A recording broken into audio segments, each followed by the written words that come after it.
আসসালামু আলাইকুম ভিউয়ার্স, সবাই কেমন আছেন? রমজান তো শেষই হয়ে গেল, শেষের দিকে প্রায়। তো আশা করি সবাই খুব ভালো আছেন। রমজানের শেষ রোজাগুলো সুস্থ থেকে সবাই করেন। রমজান মাস যেহেতু চলেই যাচ্ছে, তো এই রমজান মাসে আমরা কিছু আমল শিখে সেগুলো বাকি জীবনটা করতে যদি পারি সেটার ফজিলত তো অনেক হবে। এমনই একটা আমল আপনাদেরকে বলছি। আমরা যে ৫ ওয়াক্ত সালাত আদায় করি, সেই ৫ ওয়াক্ত সালাতের মধ্যে যে ফরজ নামাজ থাকে, ফরজ নামাজ শেষে আমরা ৩ বার আস্তাগফিরুল্লাহ পড়ব। তারপর এই দোয়াটা পড়ব, আল্লাহুম্মা আনতাস সালাম ওয়া মিনকাস সালাম তাবারাকতা ইয়া জাল জালালি ওয়াল ইকরাম। এটা পড়ার পর আমরা ৩৩ বার সুবহানাল্লাহ পড়ব, ৩৩ বার আলহামদুলিল্লাহ পড়ব, ৩৩ বার আল্লাহু আকবার পড়ব।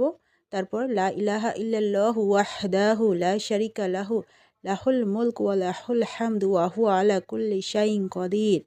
এটা শেষ করার পর আমরা আয়াতুল কুরসি পড়ব, তারপর ২১ বার বিসমিল্লাহ পড়ে মোনাজাত করব।